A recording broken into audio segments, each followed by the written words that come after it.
Bonjour à tous, on est très heureux de vous retrouver pour cette seconde journée du PIDS 2021 qui clôture la semaine du Paris Images, un événement qui se tient, comme vous le savez, au Centre des Arts d'Enghien-les-Bains. Comme nous en avons pris l'habitude depuis plusieurs années, nous attaquons cette matinée du PIDS Biz avec la présentation tant attendue des chiffres de l'emploi dans les effets visuels.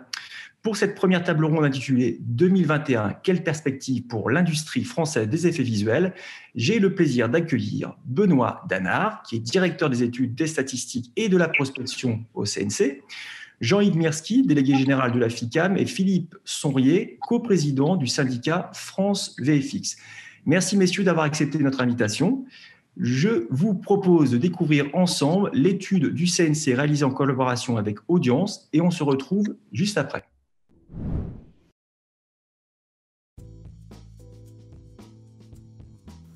Quelles sont les questions explorées par cette étude? Eh bien, tout d'abord, quelles sont les tendances qui se dessinent? Comment évolue l'emploi dans les entreprises du secteur? Et enfin, quelle est la place des femmes dans ce secteur? Tout d'abord, quelques éléments de contexte en examinant les tendances qui se dessinent. La demande mondiale d'effets visuels ne cesse de croître, tant du côté des majors américaines pour leur production cinématographique que du côté des plateformes de VOD pour leurs séries. Les programmes qui utilisent les technologies VFX sont de plus en plus nombreux. Actuellement, dans le monde, selon les données d'Ampère Analysis, c'est 345 séries de science-fiction ou fantastique qui sont en production ou en commande. À titre de comparaison, seules 273 séries de science-fiction ou fantastique avaient été annoncées en 2019 dans le monde et 255 en 2018. Les plateformes internationales de VOD portent cette demande. Netflix, c'est 49 programmes de science-fiction ou de fantastique en cours de production, Amazon Prime Video, 35 programmes, Disney+, 22 programmes et HBO Max, 16 programmes. Et en plus, l'utilisation des effets visuels ne se limite pas aux seules œuvres de science-fiction ou de fantastique. Ces technologies sont aussi utilisées dans de nombreux autres programmes de fiction ou de documentaires, parfois même pour des effets visuels invisibles. Face à cette demande mondiale, la France a sa carte à jouer. Elle bénéficie d'un tissu d'entreprise dont le savoir-faire technique et artistique est reconnu à l'international. Il faut donc que nous soyons en capacité d'attirer encore plus de projets d'envergure internationale en France. Le CNC y travaille avec les professionnels du secteur afin de renforcer notre attractivité. Il convient aussi de rappeler qu'en France, nous avons d'excellentes écoles qui forment à tous les métiers de la filière. Alors, qu'en est-il dans le cinéma? Dans la production cinématographique française, le recours aux effets visuels est relativement répandu. Selon les données du CNC, qui désormais évalue les dépenses de VFX dans la production cinéma, 72% des films français de fiction ont réalisé des dépenses d'effets visuels en 2019. Et 94% des films dont le budget est supérieur à 5,5 millions d'euros réalisent des dépenses de VFX. En 2019, la dépense totale des productions cinématographiques dans les VFX est estimée à 16 millions d'euros. Mais les 2/3 de ces dépenses se concentrent sur seulement 5 films. En moyenne, ces dépenses représentent 3% du coût des films. Et pour les films à plus de 15 millions d'euros, cela représente 6% du budget au global.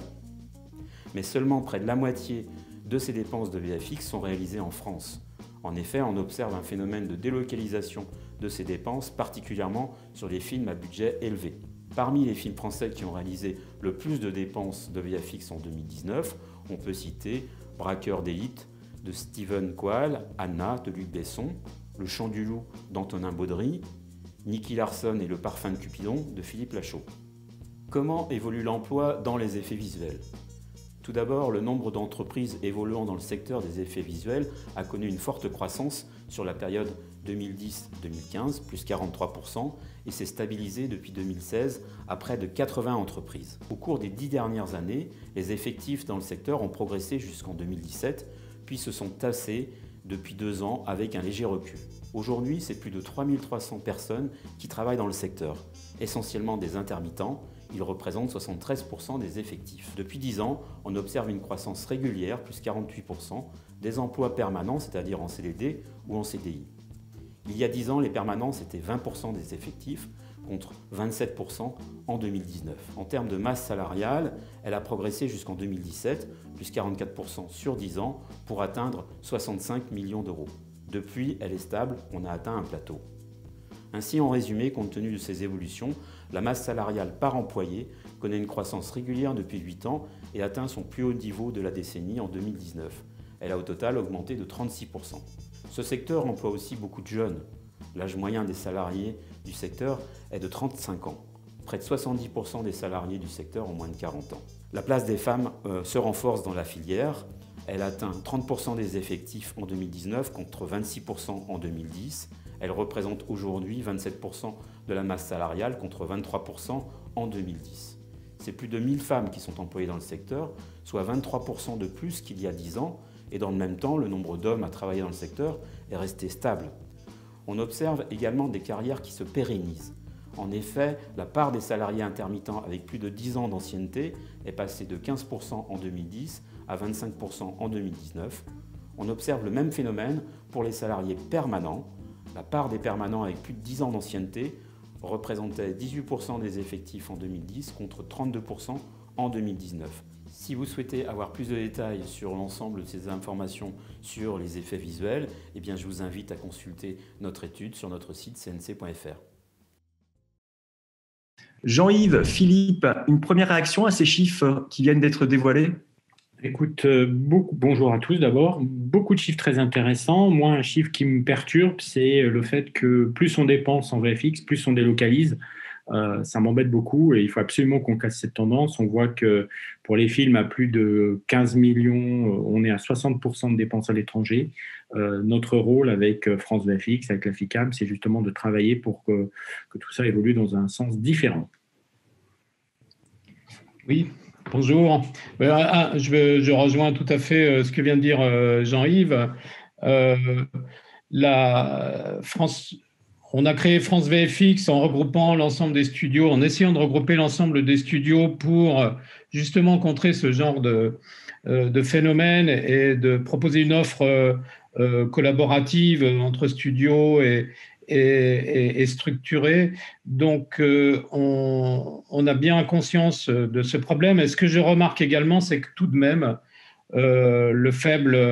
toujours le faible niveau d'intervention, globalement, 16 millions, c'est très peu annuellement en dépenses de VFX. On est donc présent, l'ensemble des studios, avec des politiques d'innovation, avec des savoir-faire, avec un bassin d'emploi. On a toutes les armes avec nous. On constate un petit frémissement là en ce moment, quand même, qui incite à penser que des plus gros projets peuvent commencer à venir en France ou de l'étranger, ou même qui viennent de productions françaises en collaboration, souvent avec d'autres nations néanmoins. Donc on est armé, on est en ordre de marche là. On espère que tout cela va pouvoir déboucher rapidement, et notamment avec la fin de la pandémie, si toutefois ça se confirme au cours de l'année. On remarque dans cette étude, on parlait effectivement d'une délocalisation importante pour des grosses productions. Néanmoins, le CNC a lancé il y a quelques années, en 2017, un plan VFX et qui favorise justement d'une part la collaboration entre les studios d'effets visuels et notamment pour des gros projets VFX. Ça n'a pas été suffisant ? Alors là, pour l'instant, ça se traduit. Bon, il faut voir ça dans le contexte d'un temps un peu long, parce que les gros projets mettent du temps à se structurer. Et on pense que nous, au niveau de France VFX, il y avait un déficit de communication. Les outils étaient là, mais pas clairement montrés. Et il pouvait y avoir des effets de complexité ou de non-compréhension. Donc, on a beaucoup insisté auprès du CNC pour rendre l'offre très lisible. Et évidemment, l'extension du crédit d'impôt international à 40%, sous condition évidemment de dépenser 2 millions en France au niveau des VFX, aide, et on le sent quand même. Plusieurs studios ont dès à présent des liens avec des producteurs en vue de réaliser, de fabriquer effectivement des choses beaucoup plus importantes. On est sur quand même la venue de plus gros budgets là, et de choses plus intéressantes.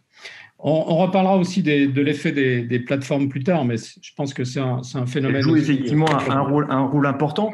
C'est vrai qu'on voyait dans l'étude également que la part VFX dans les productions reste à 3%, ce qui est relativement faible. Je ne parle pas des Américains qui sont parfois à 25%, voire 50% sur certaines productions, mais on n'en est pas là.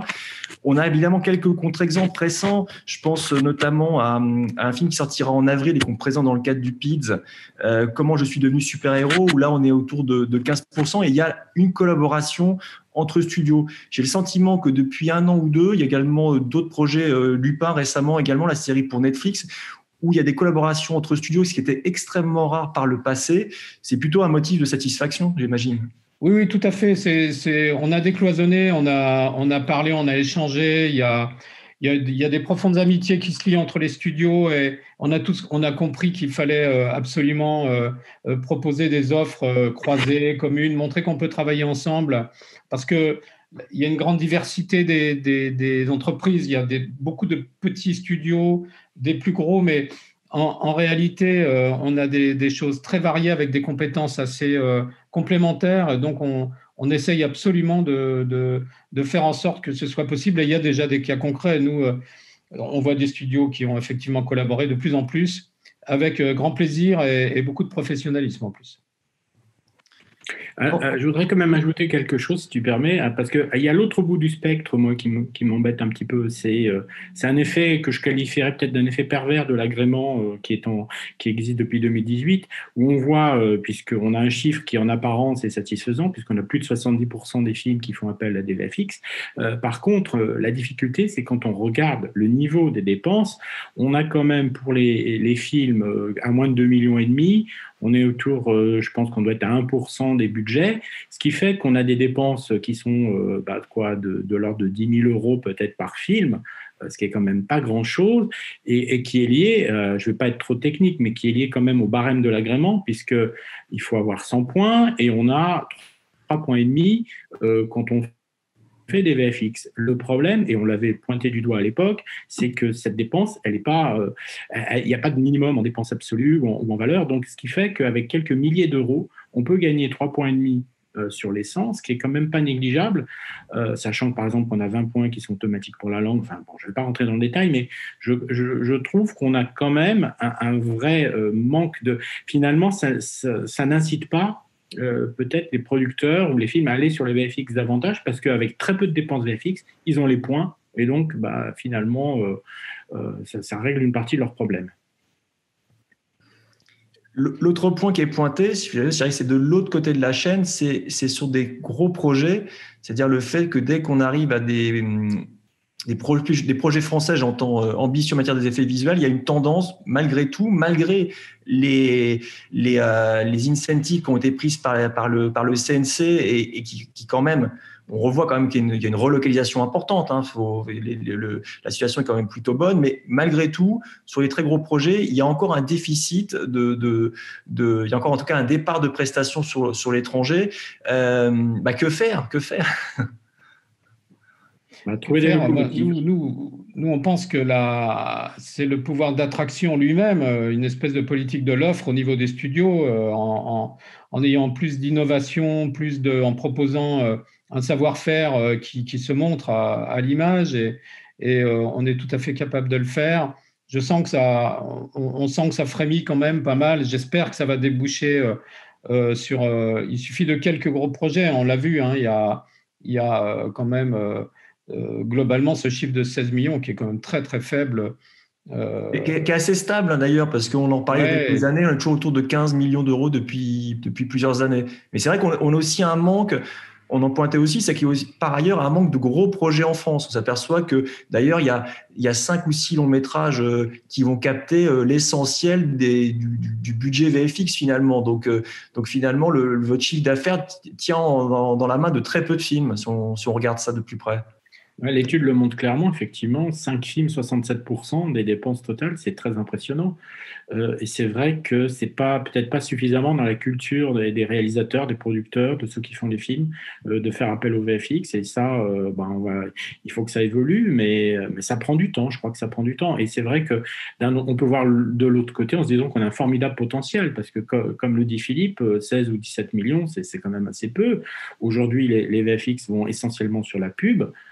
Ce qui est déjà très bien, mais il y a vraiment de la place pour que ça augmente au niveau de la fiction, que ce soit du cinéma ou de la fiction télé. Ouais. D'où l'importance de l'arrivée des plateformes qui vont changer en fait la nature des choses, à mon avis. Et je le ressens comme ça dans la pratique et dans les commandes qu'on a en ce moment.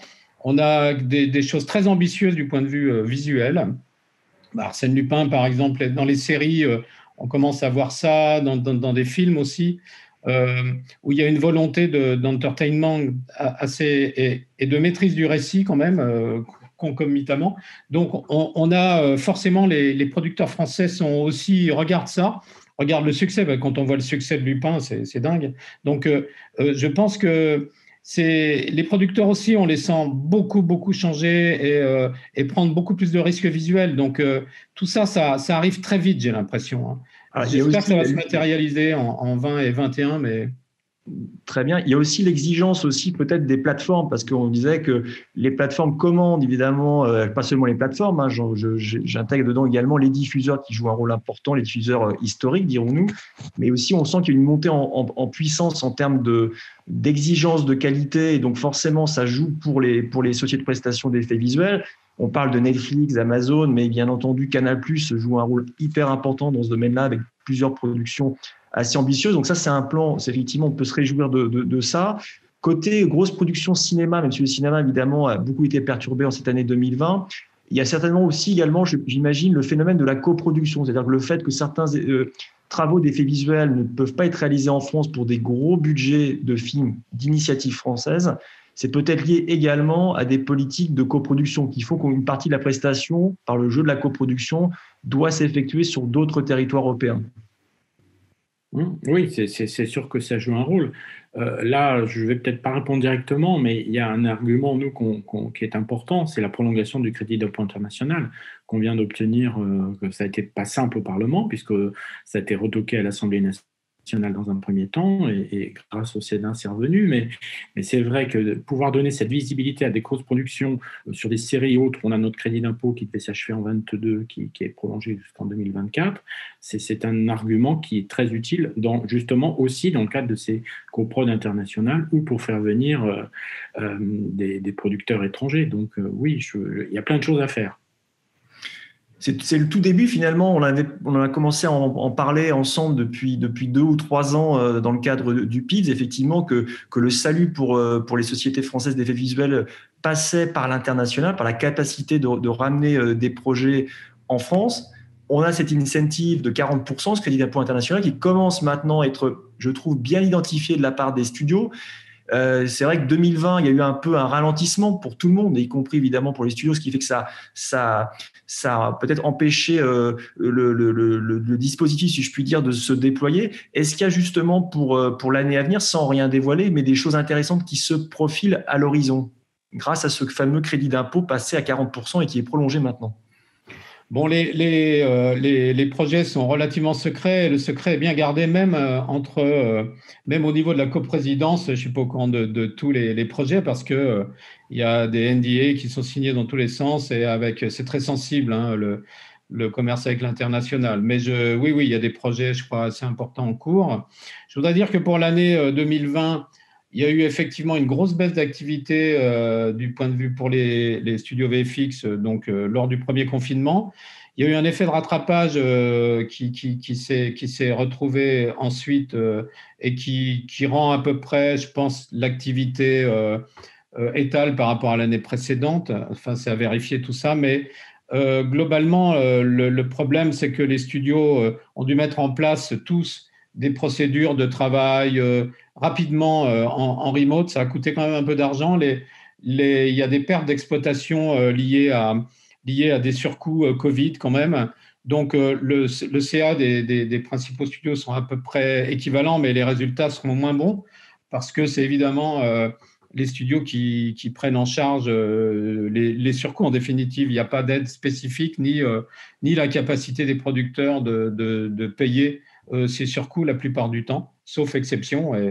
Et bravo à ceux qui ont réussi à faire ça. Maintenant, en 21, c'est une toute autre histoire, je pense. Alors, 21, on va en parler dans quelques instants. Juste pour revenir sur 2020, parce qu'effectivement, c'était une année où il y a eu évidemment un choc important pour l'économie mondiale et pour le cinéma. Justement, Benoît, l'étude qu'on vient de découvrir couvre l'année 2019. Est-ce que tu as des premières estimations concernant 2020 en termes d'activité ? Oui, on a quelques éléments qui sont issus de l'INSEE, des données de l'INSEE sur les 9 premiers mois en 2020, qui concernent l'évolution du chiffre d'affaires des entreprises. Alors, dans la production cinéma, ce qu'on observe, c'est sur les 9 premiers mois, on a une baisse de l'ordre de 10% du chiffre d'affaires, avec une baisse assez importante au printemps, puisqu'on est à moins 33% sur le printemps. Et puis, on observe un retour à quasiment la normale pendant l'été, ce qui fait qu'en mois de septembre, on était à moins 3%, donc dans la prod cinéma en termes de chiffre d'affaires. Et pour la production audiovisuelle, on a un peu le même phénomène, avec une baisse de moins 15% de chiffre d'affaires sur les 9 premiers mois, et une baisse plus importante au printemps, où on était à moins 25%. Et puis, on constate une amélioration pendant l'été et au cours du mois de septembre. Ce qui est important d'observer aussi, c'est qu'il faut se rappeler que le CNC a mis en place un fonds de garantie pour les assureurs de tournage, ce qui a permis de réenclencher les mécaniques de tournage à la fois dans la production cinéma et dans la production audiovisuelle, de les réenclencher très vite. Et ça a permis au tournage de retrouver le chemin de la normale, de la quasi-normale pendant l'été. Donc, il y a eu une grosse activité de tournage au global pendant l'été, même si, tout en respectant, bien entendu, les contraintes sanitaires qui induisent des surcoûts malgré tout. Et avec du coup un décalage pour les prestations d'effets visuels, donc beaucoup sont arrivés plutôt en fin d'année 2020.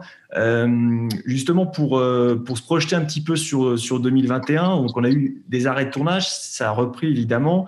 Peut-être pas avec la même fréquence, parce qu'il y a une autre problématique, c'est la fermeture des salles. Quand même, les salles sont toujours fermées, et cela depuis de nombreux mois. Ce qui derrière a un impact sur la baisse de production de films, même s'il y a de la fiction qui est en augmentation. Comment voyez-vous l'année 2021 pour les studios VFX, Philippe ? On travaille sur des projets qui sont très longs, donc quand ils sont un peu importants, hein, il y a évidemment un certain nombre de petits projets qui ont été arrêtés, suspendus, repris. Donc là, ça a mis surtout, ça a créé un gros désordre d'organisation, dirais-je. Et quand il y a collaboration là-dessus, c'est aussi pas mal impacté. Donc, tous ces petits projets-là, il y en a eu un peu moins quand même en 2020, et il y en a qui vont se débloquer en 2021. Je vois pas mal de tournages quand même. C'est vrai, grâce à l'appui des pouvoirs publics et singulièrement du CNC, on a évité le pire, hein, ça c'est clair, hein, au niveau de tous les studios. Hein, les studios français sont résilients parce que c'est des petites structures la plupart du temps, et même les grosses sont habituées. On est des structures très aguerries quand même, et avec un fort degré d'entrepreneuriat. Donc, c'est quand même des structures solides et résilientes. Mais c'est donc, on peut imaginer qu'il y a une petite vague de ces petits films qui ne prennent pas beaucoup d'effets, mais qui en prennent quand même, et pour qui les effets sont un peu importants. Et sur les gros, encore une fois, sur les gros projets, moi, j'ai quelques visions avec vraiment une arrivée massive des projets liés aux plateformes. Sur les films de cinéma, c'est encore, je trouve, très, très aléatoire.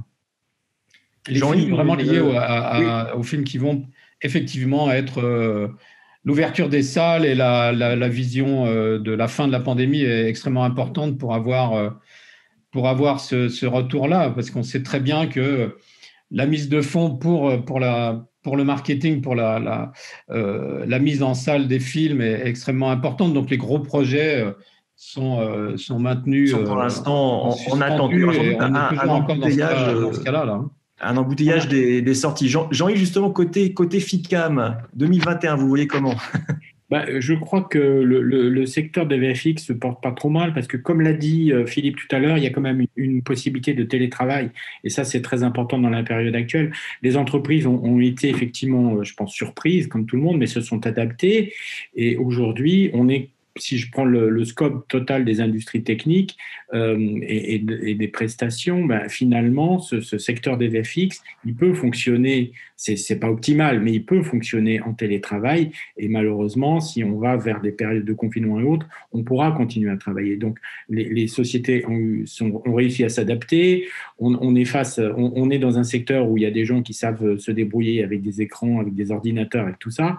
Donc, ils ont pu continuer à bosser, c'est probablement au prix d'une productivité, enfin c'est pas probablement, c'est au prix d'une productivité moins forte, mais on peut bosser quand même, et ça c'est important. Donc je suis pas trop pessimiste pour ce secteur sur 2021.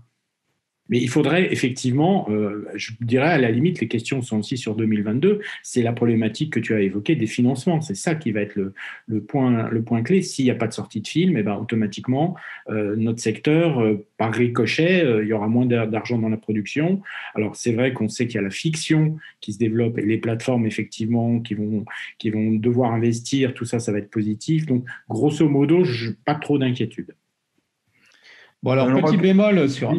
Excuse-moi Yann, mais petit bémol quand même sur l'effet pandémique et l'effet qu'on souligne, c'est que vraiment, comme les structures françaises sont quand même, elles sont fortes inside, mais très peu de marge et c'est quand même très très dur. Le modèle économique est extrêmement complexe parce qu'on est à chaque fois sur des films différents où il faut beaucoup de créativité et beaucoup d'innovation pour se maintenir au niveau de la concurrence internationale dont notamment aux États-Unis, au Canada et en Angleterre, les studios sont extrêmement forts parce qu'ils traitent des volumes donc on est quand même on reste le petit poussé vraiment, hein. Et la pandémie nous a, oui, on maintient l'activité, mais on gagne encore moins d'argent ou on en perd un peu plus. Et donc, ça ne peut pas durer très longtemps, cette histoire-là, avec la structuration actuelle, à la fois en termes de prod et de dispersion. C'est pour ça que nous, on pense vraiment que la collaboration est un effet, c'est pas un effet d'aubaine, hein, c'est un effet structurant. Et on mise beaucoup là-dessus. Parce que là, on prend des coups quand même, et cette année, on a pris des coups. Ça nous permet de rebondir. Nous, on est à fond sur l'innovation. Il y a des studios qui en profitent aussi pour essayer de marquer des points, parce qu'il n'y a que l'innovation, en définitive, et le savoir-faire, parce que le savoir-faire, c'est quelque chose. La formation aussi, le fait qu'on ait accès à des graphistes assez simplement et avec un bon niveau, c'est extrêmement... Mais tous ces atouts-là, il va falloir que tout ça se matérialise par une montée en quantité et en qualité de nos prestations. Donc montée en puissance, capacité de collaboration, on l'a dit, ça commence à se faire de plus en plus et on se rappellera notamment que l'industrie anglaise, c'est quand ils ont commencé à collaborer ensemble, notamment sur les Harry Potter, qu'ils ont pu décoller. Donc on aura évidemment l'occasion de s'en reparler prochainement. J'imagine que la reprise va surtout s'effectuer plutôt sur le second semestre 2021. Donc, il faut tenir le choc d'ici là. Merci, messieurs. Il est déjà temps et l'heure de nous quitter. Merci à vous. Le Paris Image Digital Summit continue. À tout de suite. Merci.